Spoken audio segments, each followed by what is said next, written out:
Grabe, napakadaming tao ang nagpunta sa Tagum City, Davao del Norte. Hindi mahulugang karayom ang mga dumalo. Makikitang marami ang dismayado sa kasalukuyang administrasyon. Sa mga hindi pa nakakaalam ay pangunahing tinututulan ng kampo ni dating Pangulong Digong ang di umano'y pagsusulong ng tiyatya ng mga Marcos para sa kanilang personal na interes dahil magkakaroon nga ito ng term extension. Dumalo dito ang mga pangunahing sumusuporta kay FPRRD na sina Atty. Vic Rodriguez, Atty. Glenn Chong at Gobernador ng Tagum, dating House Speaker Pantaleon Alvarez at ang anak ni Tatay Diggs na si Baste. Ito na kaya ang hudyat ng muling pagbagsak ng mga Marcos dahil hindi biro ang manghakot ng ganito karaming tao para sa isang rally lamang. Kayo mga kababayan, ramdam nyo ba ang pag-unlad ng ating bayan o mas lalong naghihirap?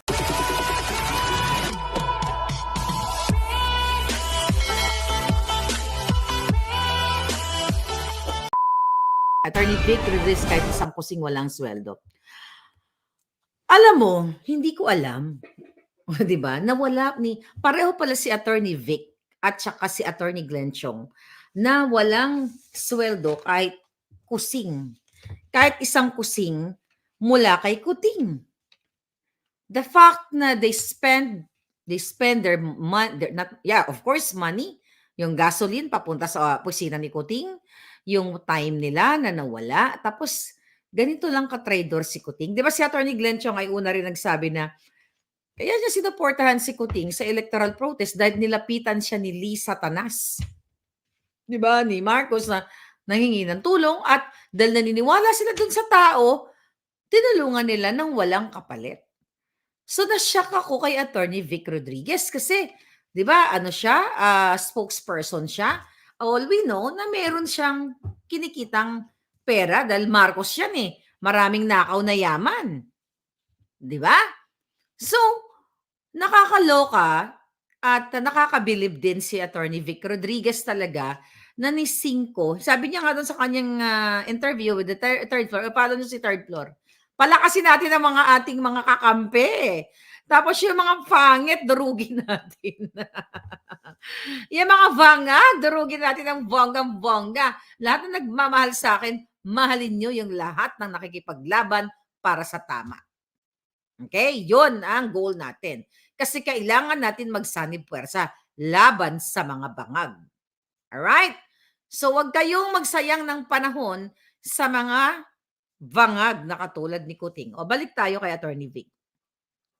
So, ano ba sabi ni Atty. Vic doon? Ano ba yung mga dramatization niya? So, sinabi ni Atty. Vic na ni isang kusing, wala talaga siyang tinanggap. At wala rin binigay si Kuting. Ang swerte pa pala ng iba kong palaga, kahit may piso, may binigay ako sa inyo, ha? I mean, so sad. Kasi ako personally, pag may ginawang kabutihan sa akin yung tao, I always give back, kahit hindi siya manghingi. Lagi ako nag-give back, lalo na kung meron naman akong extra, di ba? Why not? Pero, yung jutang ng Kuting, ni piso. Walang binigay kay Atty. Vic o walang binayad. Tapos pinagbintangan pa. Well, eto lang, overall sa interview, napaka,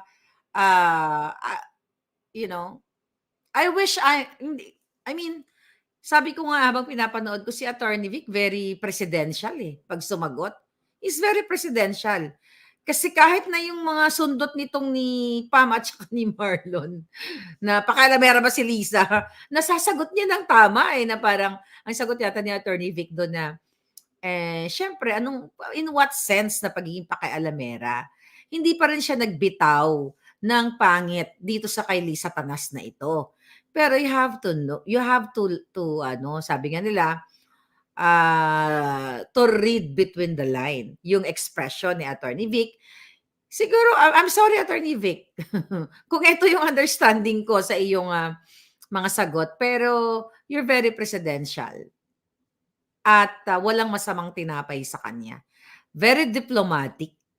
At I think, isa yan sa mga karakter ng leader. Okay? Iba-iba.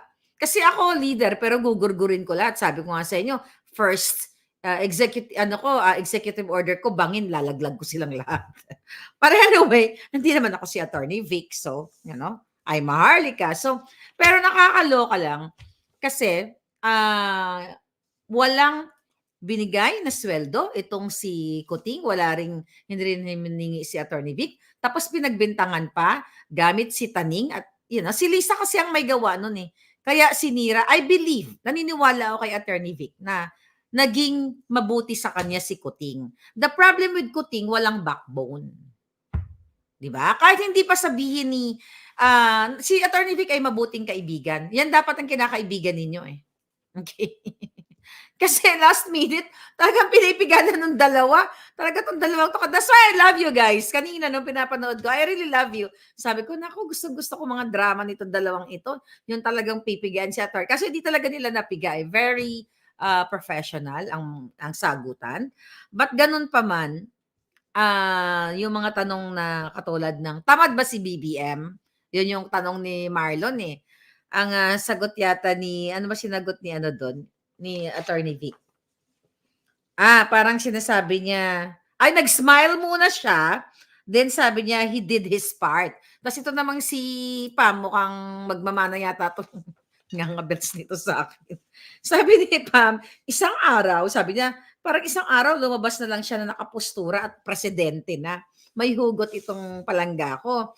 Alam kasi undersecretary siya eh. Si Pamela Pedrochi kasi, undersecretary na, 'di ba? Na pinagmalupitan din ng grupo ni Bukangkang, ni Lisa Tanas, ni Jotok, lahat yung mga sila. Pinagmalupitan itong mga ito. Kaya may hugot. And kung hindi nyo pa napanood, panoorin nyo yung kanilang interview ng buo kay Attorney Vic kasi hindi ko ulitin dito. Pipick upin lang natin yung mga naalala ko. Pero hanggang ngayon, mga kababayan, imagine nyo, nagsilbi si Attorney Vic. Okay, fine na yon yung first since 2016 dahil ang sabi nga niya ay kinausap siya ni Lisa Marcos para tumulong kay Kuting. Tignan mo, magaling talaga mambudol si Lisa. Si Lisa pa lang kumausap din kay Attorney Vic para tumulong sa 2016 campaign. Tapos, ni piso walang binayad. So ngayon, mga palangga, nung naging executive secretary na si Attorney Vic Rodriguez, doon sa kanyang istorya, kay Lapam as a third floor. So June, July, August, September, like more than 3 months, hanggang ngayon hindi siya pinasweldo. At the fact na hindi yun manggagaling yung sweldo ni Attorney Vic as executive, sinabi ko baka na executive order, na executive secretary. Medyo bangag na kasi ako, mag-aalas 3 na, ang tagal ng SMNI, akala ko alas 5, kayo talaga. Magti-3 a.m. na. Medyo bangag na ako sa puyat. So anyway, I'll try my best to remember. So, hindi siya pinasweldo ng gobyerno. So, ibig sabihin, di ba, palpak talaga itong mga bangag na ito. Hindi nila pera yan, hindi mo pera yan. Hindi nila pera yan, pasweldo yan sa mga taong lingkod bayan, katulad ni Attorney Vic Rodriguez. Habang pinapanood ko si Attorney Vic, parang sabi ko, parang dapat ang dialogue ni Attorney Vic, ako nga pala yung sinayang niyo. Sinayang nila ang isang matino, matalino, may puso at may pagmahal sa bayan na Attorney Vic Rodriguez. The more na nagsasalita si Attorney, dati kasi si Attorney Vic, di ba, spokesperson lang siya, hindi natin alam talaga kung ano yung heart niya, di ba? Ngayon, maganda kasi maraming nag-interview sa kanya, nakikita natin, na-open yung personality niya. During that interview, nakakatuwa siya na, imagine mo, 7:30 a.m. siya pumapasok bilang executive secretary, umuwi na raw daw siya 2 a.m. Tapos gusto lang niya, pag uwi niya, makita niya yung mga anak niya bago pumasok sa school. My God! Tapos 7:30 to 2 a.m. siya pumasok na bilang isang executive secretary, ni piso wala siyang tinanggap. May pamilya siya, meron siyang mga anak, pero sabi naman niya, he's okay at nag-survive naman siya, may practice naman siya, siguro may konting business. Pero anong sinasalarawan nito? Na itong si Kuting ay isa talaga siyang bangag. Kahit pa hindi sa part ni Attorney Vic kasi siguro nagpapakatino-tino kunyari si Kuting sa part ni Attorney Vic kasi more on business lang ang pag-uusap nila at actually it's not really client, lawyer-client relationship kasi pag sinabi mong client ni Attorney Vic si Kuting, dapat may sweldo siya. It's a lawyer-budolista, budol relationship between Attorney Vic, between Glenn Chong, at like ako, wala ko ni piso, wala rin ako hiningi sa kanila.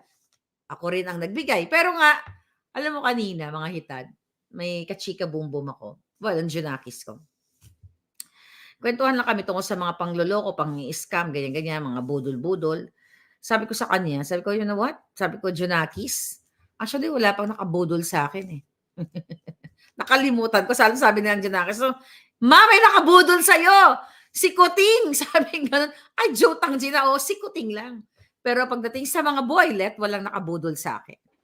Pagdating sa mga scammer, pera, walang nakabudol sa akin. Siguro bibigay. Ay, meron. Meron pala.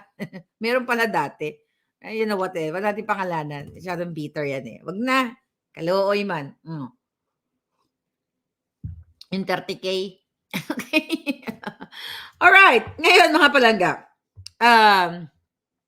Doon sa interview ni third floor, ni Pam at saka ni Marlon, okay, si Marlon, ay talagang doon ipinakita ni Attorney Vic ang pagiging gentleman niya at pagiging professional niya. Ang nakakalungkot lang na kapag mababait ang tao, inaabuso. Pero I hope, Attorney Vic, wag na tayo magpaabusong muli. Wag na tayo magpabudol muli. Attorney Glenn Chong, if you're watching, wag na tayo magpabudol muli. Kaya nung tinanong ni, was it Marlon, na kung daw ba, question yun ng isang viewer niya, na sinasabi, viewer ng third floor na, kung daw ba si Attorney Vic ay iimbitahin bilang maging part ng party or ng picket ni Kuting sa 2025. Sasama daw ba siya? Alam mo, ang bilis sumagot ni Attorney Vic. Sabi ni Attorney Vic, no! parang gusto sabihin ni Attorney Vic, no! No! No, no, no, no, no! Or baka gusto sabihin ni Attorney Vic, wag mo ako materi-teri, Kuting! Wag mo ako magbakag-bakag! Jong, jong, jong, jong! Sabi ni Pinoy. Okay, magbasa nga tayo. Okay. Sabi ni Vivian Vlogger ba yung nang-scam sa'yo ng 30K? Parang, mga palangga. Kalimutan ko na nga eh. Kalimutan ko na, bigla naalala. Dahil sa scamming na ito. Ngayon, mga palangga, ano ba pinagsasabi ni Attorney Vic? Yung tungkol sa pakialamera ba si Lisa? Ang ganda ng sagot ni Attorney Vic. Sabi niya, nagbigay siya ng example. Sabi niya dahil siya daw may asawa. Siyempre, ang asawa, part yan ng decision making ng mga buhay. Pag personal, pag family decision making, mag-a-agree din ako kay Attorney Vic. Pero tama si Attorney Vic doon na sabi niya, when it comes to governance, it should be the one na may mandato, which is Kuting. Kahit na hindi sagutin ni Attorney Vic yun, na si Lisa ay pakialamera, kung intindihin mo ang kanyang sagot, dapat ang mag-govern o magpapatakbo ng Pilipinas ay yung may mandato. Hindi na kailangan pang sabihin ni Attorney Vic na si Lisa ay satanas. Ako na, role ko na yun. Huwag na yan, Attorney Vic. Role ko na yun. Alam ko hindi mo role yun. Bigay mo na sa akin yun. Trono ko na yun. Mga palangga. Pero pag inintindi mo yung sagot niya na dapat ang mamumuno ng bansa ay yung may mandato. So if you're smart enough, you know the answer na si Lisa ay pakialamera dahil isa siyang bangag din at isa siyang satanas dahil wala nga backbone si Kuting. Ano pa yung mga tinanong nila doon? Tinanong pa nila yung tungkol sa extraction. Oy, thank you sa pag-echo nito ng mga issue na ito third floor Sabi ganon, parang ang tanong yata ni Marlon na tama ba or anong sa tingin niya na si Lisa Tanas ay mastermind sa extraction. Ang sagot ni Attorney Vic, I hope not. And napakaganda na sinagot ni Attorney Vic na itong issue sa extraction or kidnapping deserves an investigation from the Congress and the Senate. Kaya lang, sabi ni Attorney Vic, kaya siguro walang nag-initiate kasi dahil super majority ang mga jejemonyo. Okay? So ngayon, ano pa mga pinaka-importante doon? Okay, na mga sabi ni Attorney Vic. Okay. Ayun na nga, na isa pa sa mga sinabi niya na the reason why na hindi siya talagang naningil kasi naniniwala nga siya kay Marcos Jr. na nanalo siya noong 2016. Kaya nandoon siya sa electoral protest hanggang sa makaupo na nga. Kaso lang, nung naupo na si Kuting noong 2022, anong ginawa ni Kuting? Never ever na nagsalita against Smartmatic. At hindi kayo pa kasi siguro ha, yung tungkol sa issue ng Smartmatic na sa 'di ba ang na awardan is Miro. Pwede ba magkaroon ng twist 'yan?